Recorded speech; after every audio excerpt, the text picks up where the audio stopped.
Have you ever watched a TikTok trend and thought, it's just a bit of fun, what's the harm? Well, I'm Tucker, listing all the harm. From a kid who filmed a theft prank that ended in a school chase gone wrong, to a teacher trying to be hip with his students by doing a drive and dance challenge that painted the streets in horror. It was October 11th, 2019, at a vocational secondary school in Łódź, Poland, and the building had already gone quiet. 3 boys were still inside. One of them would not leave the same way he came in. Marek Vidan was 16, a second-year student in the school's electrical trades program. Now it's hard not to mention his living situation going into his story. You have to know first that his mother worked overnight shifts at a nearby textile plant, which left most of his evenings unsupervised. Older boys in his neighborhood had started including him in their routines, wandering, filming, posting. He had been chasing a moment worth uploading for weeks. The plan was to film themselves stealing school property for a prank video they intended to upload to TikTok. The 3 boys had identified their target earlier that week, a large analog wall clock mounted outside the second-floor gymnasium hallway. Marek brought the screwdriver. I've seen a lot of stories where the setup sounds almost too mundane, and this one is exactly that. A clock, a screwdriver, and a phone camera. That's all it took. They got the clock off the wall. Apparently, the process took longer than expected. The screws were old, and the mounting system used a bracket that had been partially stripped from prior service work, corroded into the plaster. One of the boys filmed while Marek worked at it. The footage recovered later showed the hallway, the clock tilting free, and Marek laughing at the noise it made. Then came the sound of a door opening somewhere below them. The janitor on duty said that he had been making his rounds near the gymnasium stairwell when he heard the metallic scraping. He moved toward it. The boys heard him, dropped the clock on the hallway floor, and ran for the back courtyard exit. The back perimeter wall was approximately 12 feet of poured concrete, its upper edge covered in old moss and mildew from a drainage issue. One of the other boys cleared it. The second hesitated and doubled back toward the gate. Marek went straight up. The phone footage captured the audio of the next several seconds. Shoes scraping against concrete, a grunt near the top, then a sound the janitor later described to investigators as a flat, heavy crack, like a palm slapped hard against a table, except it wasn't that. Marek had already shifted most of his weight forward over the wall's edge when his left shoe lost traction on the wet surface. He did not fall backward. He went over the top head first, the back of his skull contacting the pavement on the far side before the rest of his body finished the rotation. The janitor saw the moment of impact. He called emergency services immediately. The ambulance arrived, and Marek was transported to the regional trauma center, where surgeons worked for several hours. Unfortunately, he died during surgery from catastrophic cerebral edema, uncontrolled brain swelling following severe blunt cranial trauma. The fracture was to the occipital bone. The janitor returned to work the following week. He gave his formal statement twice, once to responding officers, once to school administrators, and did not speak publicly about what he saw beyond that. He continued working at the school for at least another year. The 2 other boys were identified and questioned. Neither faced criminal charges. My honest opinion is that the older boys in Marek's life had handed him a framework where recklessness was social currency, and he spent it without ever being told the actual cost. That's not an excuse for the decision he made, but those people shaped his risk tolerance, watched him absorb it, and walked away from this without consequence. Now, unlike Marek, this next guy wasn't a teenager chasing clout with his friends. He was a grown man trying to be cool. It was June 8, 2019, on a stretch of unfinished bypass road on the outskirts of Pune, India. A scooter would come down that road in a few minutes, and by the time the dust settled, 2 men's lives would be changed. Raghav Bhosle was 32 years old and worked as a repair technician for industrial sewing machines. He rented a 1-room apartment above a pharmacy on a narrow lane. He had no close social circle to speak of. People said that on most evenings he spent outside neighborhood tea stalls, drinking chai and watching the street. 3 months before this morning, he had purchased a used motor scooter. By June, he had begun filming himself on it for TikTok. The TikTok trend he was replicating was where riders stood upright on moving scooters, arms out, one hand raised, coasting like they were born on 2 wheels. What the videos didn't show, and what Raghav had no way of fully appreciating, was the years of muscle memory behind those 30-second clips. If you've been riding for fewer than 4 months, just like Raghav, I bet you also couldn't replicate that. His daily experience was limited to commuting through stop-and-go city traffic, low speed, constant correction, full attention on the handlebars. Standing on a moving scooter at highway speed is a different mechanical problem entirely, and he had no supervised instruction, no gradual progression, and no protective gear beyond what he chose not to wear that morning. He likely chose the bypass specifically because it was empty. That part at least made sense. Away from the city, no pedestrians, no intersections. He mounted his phone to the handlebars using a clip-style holder, started the recording, and accelerated. A small cargo truck loaded with textile goods was traveling the same road roughly well over 150 feet behind him. The truck driver, Suresh Patil, 44, later told investigators the scooter had been moving normally when he first noticed it. Straight, steady, unremarkable. There was nothing to suggest what was about to happen. The bypass road itself is flat and featureless, low scrub on either side, cracked earth, the distant sound of highway traffic somewhere beyond a tree line. At roughly 40 miles per hour, the air would have been loud. The scooter's engine, a modest 110 cubic centimeters, pitched high under acceleration. No shade, no witnesses except the truck behind him, and a fixed security camera mounted at a toll collection booth approximately 200 yards down the road. The footage from that camera captured what happened in the middle distance. Raghav rose from the seat. The scooter's front end began a slow lateral oscillation, the kind of wobble that begins small and compounds with each half-second that passes without correction. The truck driver, Suresh, later told investigators he saw the rider stand and felt an immediate drop in his stomach. He began braking at that moment, but the wobble quickly collapsed. The scooter's front wheel kicked left. Raghav's weight, no longer centered over the seat, had nowhere to transfer. He went forward, chest into the handlebar assembly, and then over it. Suresh said he felt something under through the floor of his cab before he could fully stop. The scooter spun riderless into the shoulder. Debris, the phone mount, a sandal, part of the front fairing, scattered across a 30-foot section of road. The toll camera showed the truck come to a stop, the driver's door open, and the man exit at a run. Suresh called for emergency services immediately from the roadside. A highway medical team pronounced Raghav dead at the scene. The coroner's findings, in plain terms, was a massive head trauma from initial road contact, consistent with a forward ejection at speed without helmet protection. Additional injuries to the chest cavity and abdomen were consistent with partial vehicle compression. Raghav's family had his social media accounts deleted within days of the funeral. There was no public statement. I have known people like Raghav, quiet people who found something that made them feel seen and chased it without anyone around to tell them to slow down. That's not a character flaw. That's just being human in the wrong moment. What stays with me isn't the footage or the report. It's the tea stalls, the evenings outside watching the street, the scooter he was probably proud of. None of that deserved to end on an empty road on a Sunday morning, and I genuinely wish it hadn't. Alright, this next one messed with me more than I expected, because the guy who died wasn't even trying to go viral. He just didn't want to go home that night. It was March 14, 2019, in a dense residential district on the eastern edge of Valencia, Spain. What happened near the ground floor units of an aging apartment complex that night didn't begin with violence. It began with boredom, a phone propped against a door frame, and a young man who had nowhere he wanted to be. Elian Castor was 21 years old, a second-year civil engineering student at a mid-sized technical university in Valencia. His father had spent 30 years designing road infrastructure in the Valencian region, the kind of career built on precision, patience, and a tolerance for iteration. Elian had neither his father's patience nor, as 3 consecutive failures in structural analysis had confirmed, his instinct for load-bearing mathematics. However, before the incident, he had no documented disciplinary history. That night, close friends said that Elian had received confirmation of his 3rd structural analysis failure by email. His friends were already in the street when he joined them, having caught the trend circulating on TikTok where a group kicks a stranger's door repeatedly, filming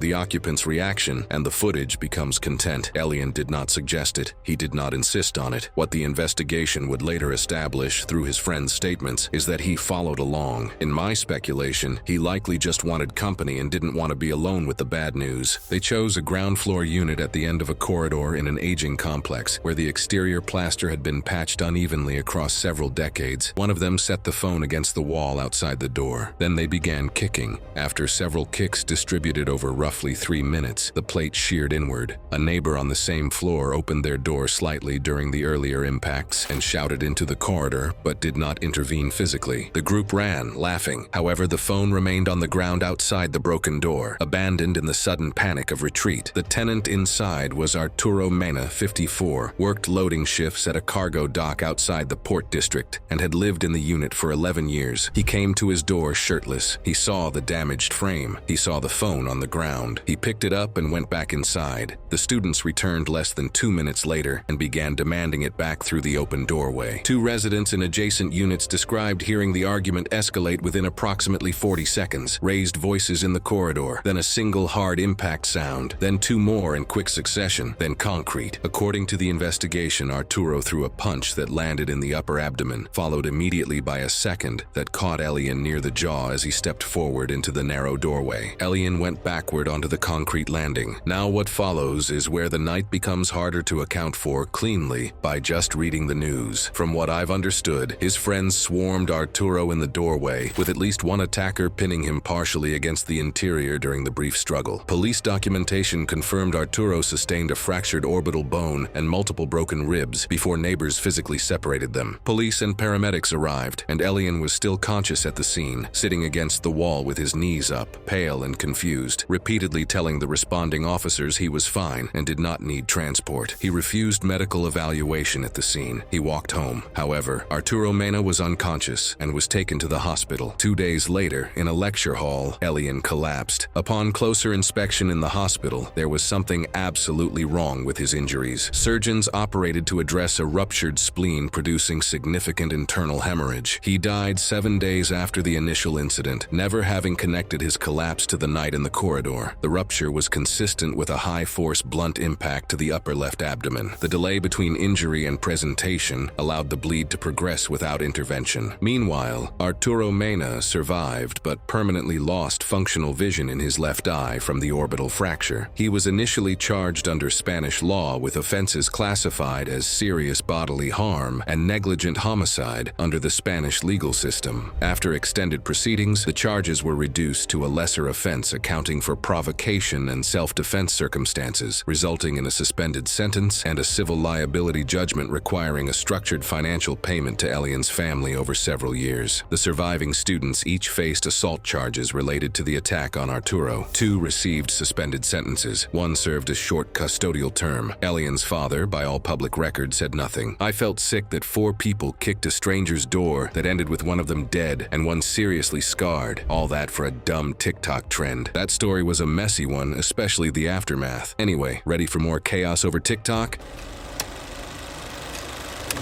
It was August 14th, 2019, on a side street branching off a congested arterial road in Quezon City, Philippines. There was no weather event, no mechanical failure, no moment of inattention from anyone who mattered. 3 boys had already conducted similar TikTok trends on this same corridor, multiple times, without consequence. That pattern, not the accident itself, is the real doom of this story. Samuel Ladrillo was 41 years old and worked double shifts as a food delivery rider for a third-party logistics platform, covering routes across the Eastern Metro corridor 6 days a week. His wife had died several years earlier, and he was raising 2 daughters on his own. He had been riding the same motorcycle for 3 years without a major incident. Our featured TikToker is Nico Valdera, who was 17, a school dropout who spent most afternoons at an internet cafe near the Market District. He had organized the group's running TikTok challenge for most of that summer, which was an ambush-style filming where TikTokers would fire gel bead rounds at strangers and record the reactions. The guns were commercially available toys, designed in bright, translucent colors. However, the boys had spray-painted the housings and barrels flat black to make them read as more threatening on camera. I believe that detail is not incidental. They understood on some level exactly what a black-painted firearm-shaped object would communicate to a stranger at dusk. That wasn't an accident of poor judgment. That was the product. The 3 positioned themselves behind a parked delivery van near a curb where northbound traffic slowed for a pedestrian crossing. Samuel had stopped briefly, consistent with his documented route, near the intersection. The light above was amber. Traffic around him him was dense but moving. He had no line of sight behind the van. The neighborhood at that hour had the particular texture of early evening in a mixed-use corridor. None of it suggested what was already in motion 15 feet behind a parked vehicle. The boys fired multiple gel rounds from behind the van as Samuel's motorcycle idled near the curb. Witnesses standing at a nearby food stall described seeing him duck sharply over the handlebars before gunning the throttle. He accelerated several feet, then braked hard. The rear wheel stepped out. The motorcycle skidded sideways across the road surface and Samuel came off the bike, landing on his right side on the asphalt. He got up. That part is important. He got up, looked back toward where the shots had come from, abandoned the motorcycle entirely after what seemed like a brief hesitation, consistent with believing the rounds were continuing or escalating in intensity, and ran.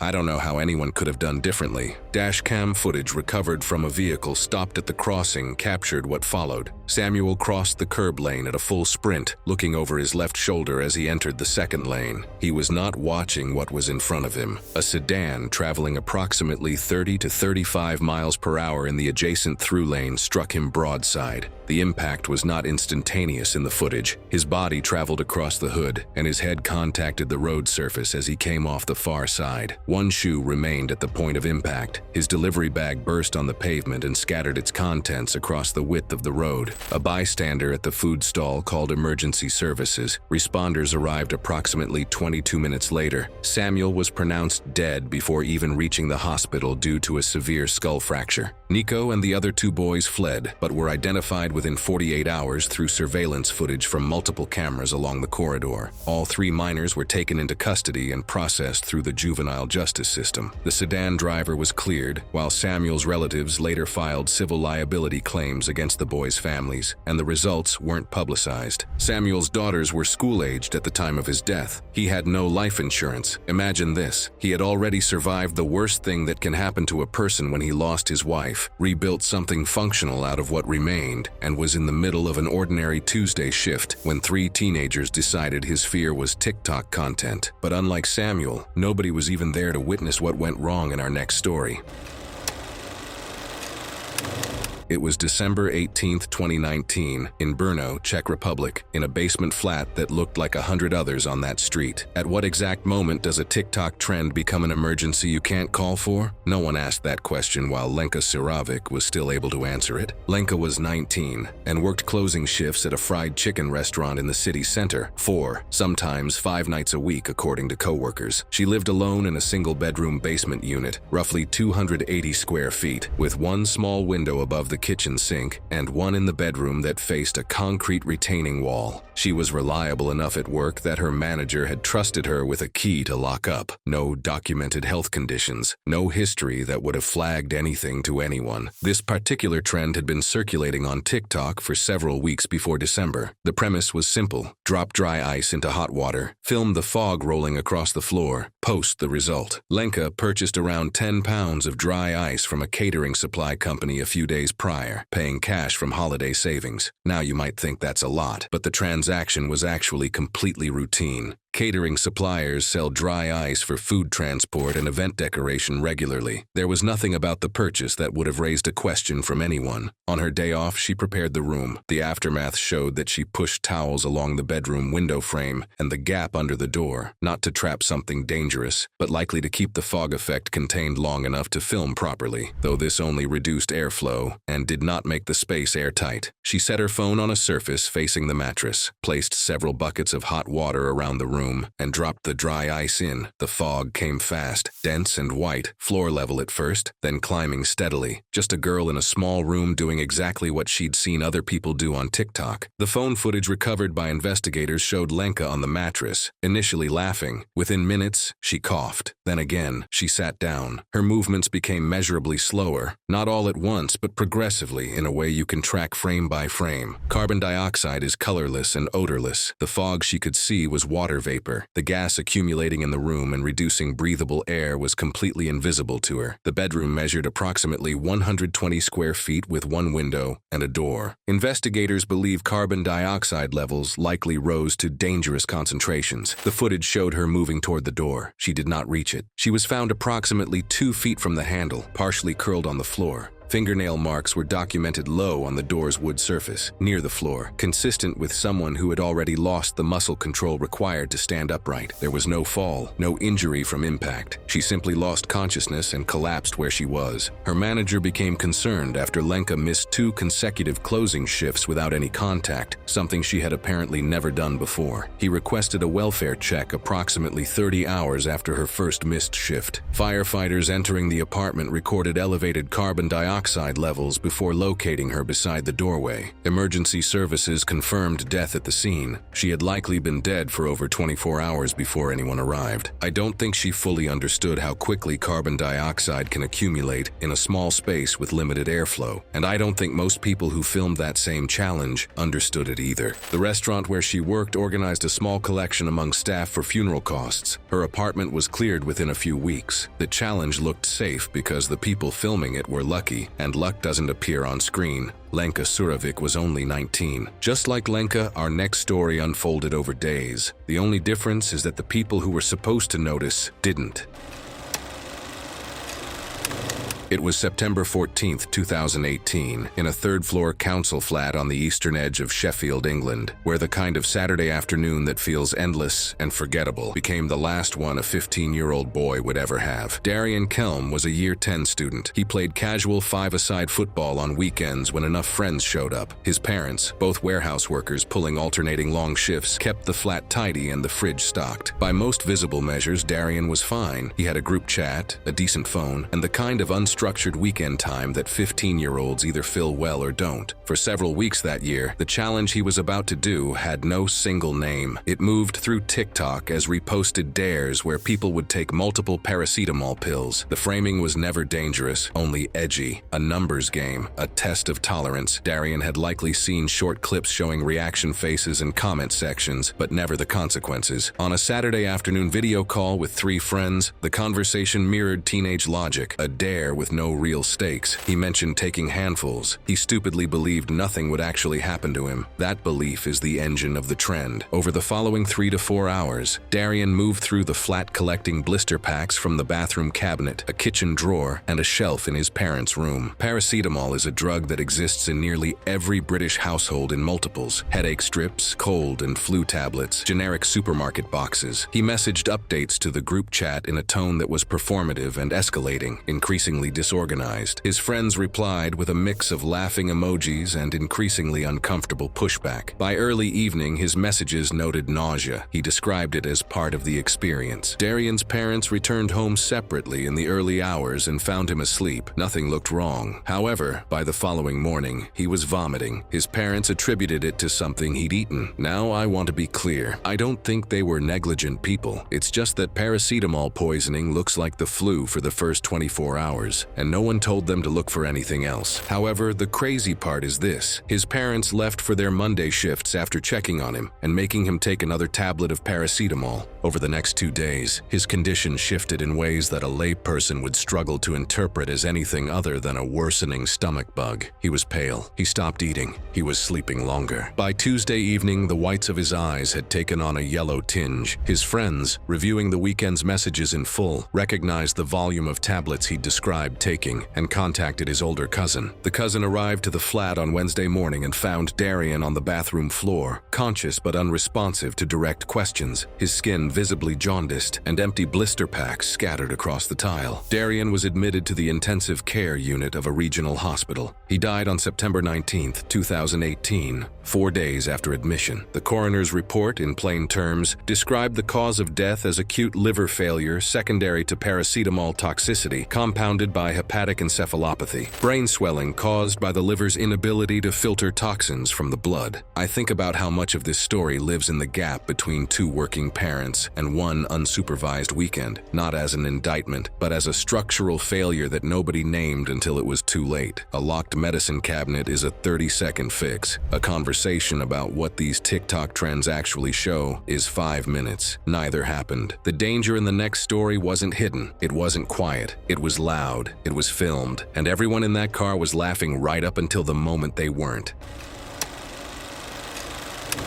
It was April 14th, 2018, on a two-lane rural road outside Rotorua, New Zealand. However, I want to preface this story by asking, what's the most dangerous thing you've done to feel liked? Whatever it was, it probably wasn't this. Milan Reiko was 38 years old and had taught high school history at a secondary school in Rotorua for 11 years. He had been through a divorce 14 months prior, and by most accounts from colleagues, had not quite found his footing afterward. He had begun posting short-form videos online roughly 8 months before that night. Probably not because he was naturally drawn to it, but because his students responded to it, and their response was something he had likely started to lean on more than he probably realized. But maybe that's just me overanalyzing the incident. The evening had started ordinarily. Milan had attended a regional rugby event and was driving 2 former students home, both in their early 20s, seated in the rear of his mid-size SUV. Somewhere in the 20-minute drive, the conversation turned to a driving challenge circulating online at the time. The idea was brutally simple and insane.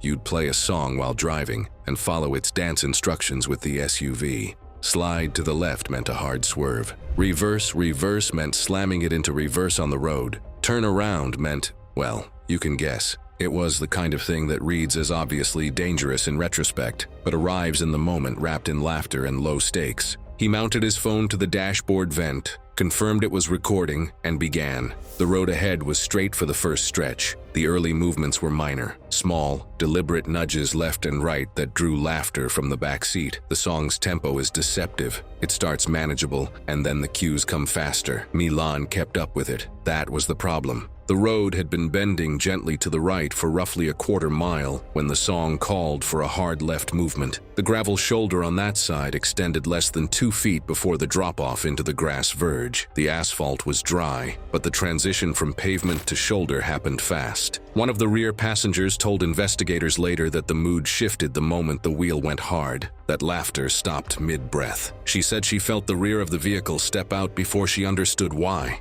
Milan corrected. He corrected hard and fast, which is the instinctive response, and it was the wrong one. The SUV began to yaw left into a brief loss of traction, then snapped back as he countersteered too aggressively, sending it into an unstable oscillation rather than a clean recovery. The passenger screamed for him to stop. The truck, a loaded logging rig running the same road in the opposite direction, was approximately 130 feet away when the SUV crossed into its lane. The truck driver later told investigators he saw the headlights come across the line and had no time to do anything meaningful. He braked. That was all he could do. The impact was driver's side, direct at closing speed. The truck driver described a single loud concussive sound, not the extended crumpling you might imagine, just one hard, dense impact. The SUV was deflected, beginning a partial rotation before sliding and coming to an uneven stop partly in the gravel shoulder on the far side of the road. The truck driver placed the call immediately. Rural ambulance response reached the scene in 22 minutes. The coroner's findings indicated Milan sustained massive blunt force trauma to the chest and neck, consistent with a high-speed driver's side collision. His aorta was disrupted. Several ribs were fractured inward. There was severe cervical spine damage. Death was determined to be likely instantaneous, consistent with the severity of catastrophic internal injuries at impact. One rear passenger sustained compound fractures to both lower legs and survived. The other rear passenger was treated for minor lacerations. The school where Milan had worked released a short condolence statement within the week. I can sit here and judge Milan, but I've done my own version of swerving into oncoming traffic just to hear someone in the back seat laugh. The only difference between him and me is that my lane stayed empty.